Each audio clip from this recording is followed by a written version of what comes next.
Assalamualaikum warahmatullahi wabarakatuh, and also very good morning to all of you. Hi everyone. Today we are continue our lesson on the next chapter. I hope you are now realize that we are learn on the chapter number 6 on our syllabus. Dan chapter yang ke-6 ini adalah dinamakan sebagai photosynthesis. Our lesson now going further. All of you, I hope you take a lot of effort because we are continue learn on the many topics. Our topics now is chapter number 6 and this is quite difficult to all of you. But I really believe, saya percaya that all of you able to cope this challenge. And then you are going to have put a lot of effort untuk menjadikan kamu lebih berjaya. Alright everyone. Dalam belajar chapter yang ke-6 ini, chapter photosynthesis, we need to understand the definition of photosynthesis.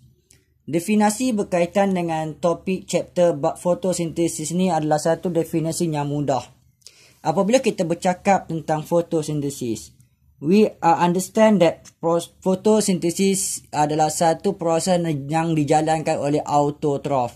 They will conduct by the organism called as autotroph, iaitu organism yang synthesize their own organic compound. Yang dia akan buat makanan dia sendiri. Dia synthesize their own organic compound. And then photosynthesis ini menggunakan satu tenaga itu dinamakan sebagai light energy. So photosynthesis is about light energy absorbed. So highlight perkataan light energy. Dalam photosynthesis, light energy is absorbed. Dia tak terhenti setakat itu. The light energy apabila dia absorb, it will be convert and convert it kepada satu tenaga yang dinamakan sebagai chemical energy. So light energy absorb and convert to the chemical energy. Highlight perkataan chemical energy. Apa yang dikatakan sebagai chemical energy? Chemical energy ini adalah satu tenaga yang bentuk organik dan tenaga ini boleh disimpan. The chemical energy is stored in the form of sugar or other organic substance. Highlight sugar dengan other organic substance dengan color yang berbeza. So apa yang kita faham dengan photosynthesis?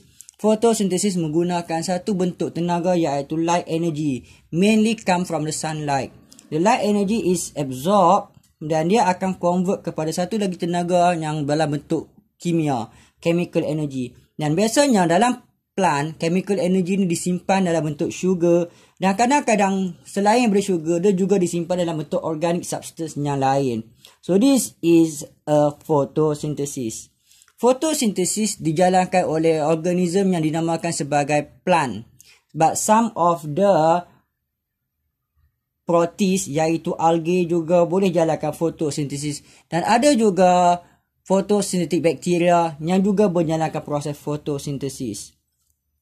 Untuk kita menjelaskan lebih lanjut tentang proses fotosintesis ini adalah penting untuk kita tahu satu equation penting ini. Ini adalah satu equation penting untuk kita faham.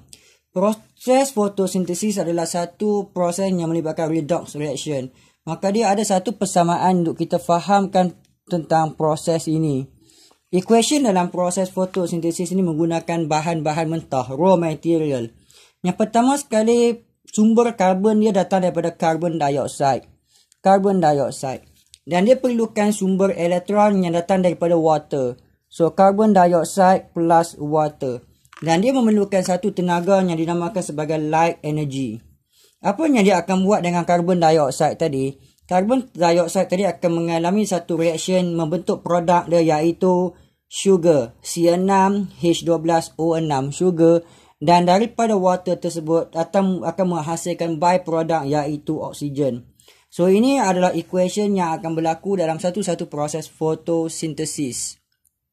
Proses fotosintesis ini adalah satu proses yang dinamakan sebagai catabolic reaction. Catabolic reaction ni adalah proses di mana benda kecil dijadikan benda besar. Carbon dioxide adalah molekul yang kecil dan akan ditukarkan kepada satu molekul besar iaitu sugar. So proses ini menghasilkan sugar ni akan disimpan.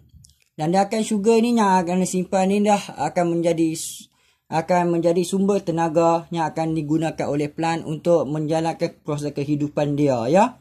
So, apa yang kita faham dekat sini, light energy convert kepada chemical energy, benda kecil convert kepada benda besar, memerlukan sumber-sumber lain iaitu water dan light energy dan menghasilkan byproduct iaitu oksigen. So, secara ringkas ini adalah reaktan dia, bahan-bahan yang digunakan iaitu carbon dioxide dan juga water. Ini adalah produk dia iaitu sugar dan juga oksigen. Oksigen dalam kurungan letakkan sebagai byproducts. Produk yang akan dilepaskan. Dalam aspek kimia, saya gemar untuk kamu faham fotosintesis ini sebagai redox reaction. Apa kamu faham dengan redox reaction? Kita faham redox reaction ni adalah satu proses tindak balas yang melibatkan dua benda. Yang pertama adalah reduction, yang kedua adalah oxidation. Kenapa fotosintesis ni juga difahamkan sebagai persamaan redox? Sebab dia ada benda yang dinamakan sebagai reduction dan dia juga mengalami proses oxidation. Apakah yang mengalami reduction dan apakah yang mengalami oxidation? Jadi dalam persamaan yang kita lihat dekat sini, carbon dioxide ni mengalami reduction, menghasilkan sugar. So, carbon dioxide ini akan menerima pertambahan hidrogen atom ataupun menerima elektron menjadi sugar, manakala water akan mengalami situasi di mana kehilangan hidrogen dan akan melibatkan proses kehilangan elektron yang ia mengalami oxidation. Baik, dalam kita belajar tentang fotosintesis, dia tidak akan lengkap sekiranya kamu tidak kenal satu organel penting ini yang dinamakan sebagai chloroplast. Chloroplast is very important organelle. Chloroplast is a site of photosynthesis in plant. Highlight perkataan site. So, kalau soalan tanya kamu what is a function of chloroplast, chloroplast has a one very main function called as the site of the photosynthesis in plant. Banyak gambar-gambar chloroplast yang kita boleh rujuk. Tapi benda paling penting sekali saya nak kamu tahu, chloroplast ini adalah double membranous organelle. So, highlight outer membrane, inner membrane. So, dia ada dua double membranous organelle. Tak salah untuk kita belajar dari luar ke dalam. So, inside the chloroplast, dia ada satu medium tengah yang dinamakan sebagai stroma. Stroma. So, stroma ni juga kamu highlight. Penting untuk kita belajar kelak. Dalam stroma ni dipenuhi dengan beberapa struktur yang dinamakan sebagai thylakoid. Thylakoid ni kantung. A sac, S-A-C, kantung, ya. Nah, kantung-kantung ni disusun secara bertingkat. A stack of thylakoid dipanggil oleh granum. So, ini thylakoid. So, stroma dengan thylakoid highlight dengan color yang sama. Outer membrane dengan inner membrane highlight dengan color yang lain. So, penting untuk kita tahu dua organ yang penting, stroma dan thylakoid. Juga tak salah untuk kamu tengok lagi, banyak lagi gambar-gambar dia. So, ada outer membrane, ada inner membrane. So, kita ada intermembrane space antara kedua-dua ni. Ada thylakoid space, ada thylakoid macam ada di label, ada stroma, ada granum. Ya, jadi benda-benda ni penting untuk kita tahu tentang chloroplast. Baik pelajar. Selepas kita kenal gambar chloroplast tu dengan baik, maka penting untuk kita tahu the next level about the photosynthesis. Apabila kita belajar tentang photosynthesis, tak lengkap pembelajaran kita sekiranya kita tak belajar tentang two stages yang ada dalam photosynthesis. So, photosynthesis dalam proses di mana kita nak convert light energy kepada chemical energy, maka dia melibatkan dua stage utama. So, untuk kita belajar stage ini, saya suka untuk kamu lukis satu chloroplast besar. Because kita tahu tadi bahawa chloroplast is a site of the process of photosynthesis. Lukis besar-besar chloroplast ini. Nah, kita tekankan tentang dua benda penting iaitu stroma dan juga thylakoid. So, ini adalah struktur thylakoid. Ini adalah bahagian stroma yang meluas dalam medium untuk chloroplast tadi ini. Dekat dua tempat ni dah berlaku dua stages of photosynthesis. Di bahagian thylakoid, light energy akan strike pada dia. So, kita nampak ya. the light energy strike on the thylakoid. Apabila light energy strike pada thylakoid, maka hadirlah water. Kamu highlight tadi water kan? Kamu tahu bahawa water ni reduce ke oxidize. Maka kita tahu water ni akan oxidize. So water oxidize into the oxygen. So oxidation of water berlaku dekat bahagian thylakoid ini. Maka disebabkan bahagian ini menerima cahaya, maka dekat thylakoid berlakulah satu stage dinamakan sebagai light dependent reaction. So this is the first stage untuk photosynthesis. Apa dia first stage? Light dependent reaction. Dan di mana dia berlaku? Dia berlaku dekat thylakoid membrane. Baik. Dalam proses fotosintesis juga kamu tahu bahawa berlaku lagi satu perkara, iaitu carbon dioxide ditukarkan kepada sugar. So dalam kita tengok tadi, what happened to the carbon dioxide? Oxidize ke reduce? So carbon dioxide reduce into the sugar.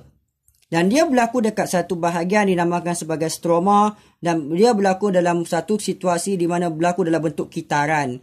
So kitaran yang berlaku dalam stroma ini dilihat sebagai second stage of the photosynthesis, dinamakan sebagai light independent reaction. So light independent reaction is very important event to reduce the carbon dioxide into the sugar. So light independent reaction occur at the stroma. So dalam light dependent reaction ada berlaku water convert kepada oksigen. Dalam light independent reaction berlaku satu event di mana carbon dioxide is being reduced into the sugar. So light independent reaction ni berlaku dekat stroma, manakala light dependent reaction berlaku dekat thylakoid. So secara ringkas dalam pelajaran kita tadi ni, kita dapat dapati bahawa the process of photosynthesis dibahagikan kepada dua. Yang pertama adalah light dependent reaction. So yang kedua adalah light independent reaction. Light dependent reaction occur at the thylakoid membrane. Light independent reaction berlaku dekat stroma of chloroplast. So tulis dengan lengkap macam tu ya dalam peperiksaan. So saya tinggalkan kamu kepada dua perkara ini, iaitu light dependent reaction, light independent reaction. The details about the process of the light dependent reaction and also light independent reaction will be discussed further on our next lesson. So bye semua. Take care. So study well, study in a lot of effort, study with a courage. So saya harap kamu mampu berjaya. Bye semua.